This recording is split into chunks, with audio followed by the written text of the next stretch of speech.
காமிச்சிட்டு விவசாயிகள் நாங்க தமிழக முதலமைச்சரை எதிர்பார்க்கறது, உங்களுடைய தேர்தல் அறிக்கையில விவசாயிகளுக்கான கடன் தள்ளுபடிய முழுமையா அறிவிச்சீங்க. இப்ப என்ன பண்ணீங்கன்னா, ஒரு இட்லிய காமிச்சீங்க எனக்கு. காமிச்சுட்டு விவசாயிகளுக்கு, அப்புறம் கொஞ்சம் இட்லி இந்தா இந்த இட்லி சாப்பிடு.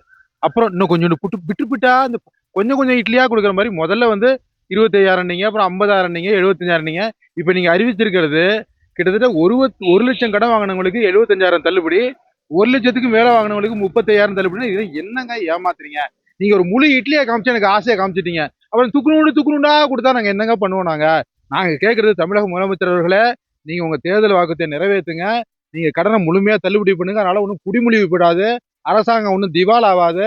நீங்க தினமும் பேப்பர்ல எவ்வளவு விளம்பரம் விளம்பரமா குடுக்குறீங்கல்ல, அந்த பணத்தையாவது எங்களுக்கு ஒதுக்குங்க.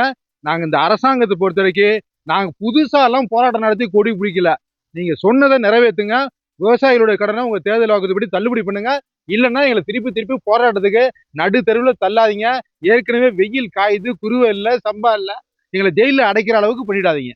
தமிழக முதல்வர் அவர்கள் தேர்தல் வாக்குறுதிப்படி முழுமையான கடன் தள்ளுபடி என்ற வார்த்தையை விட்டுட்டு எங்களுக்கு நாய்க்கு பிஸ்கட் தூக்கி போடுறது மாதிரி 50,000 50,000 75,000 இன்னைக்கு 110 விதியின் கீழே வந்து 1,00,000 அங்க இருக்க கடன் வாங்கியிருக்கவங்க 75,000 அது முழு தள்ளுபடி. அதுல 25 ரூபா நாங்க பணத்தை கட்டணும். 1,00,000 ரூபாய்க்கு மேல வாங்குறவங்களுக்கு வந்து 35,000 தள்ளுபடிங்கிறது எப்படிங்க ஏற்புடையதல்ல? இது எப்படிங்க நாங்க ஏத்துக்கிறது?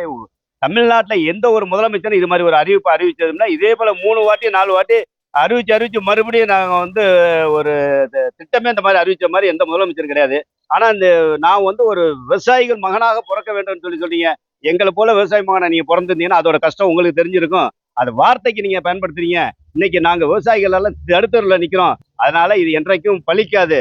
உடனடியா நீங்க தேர்தல் வாக்குறுதிப்படி முழுமையான கடனை தள்ளுபடி பண்ற வரையும் நாங்க எங்களுடைய போராட்டம் தொடரும். அடுத்த கட்ட போராட்டத்துக்கு தயாராக இருக்கின்றோம் என்பதை தெரிவித்துக் கொள்கிறோம்.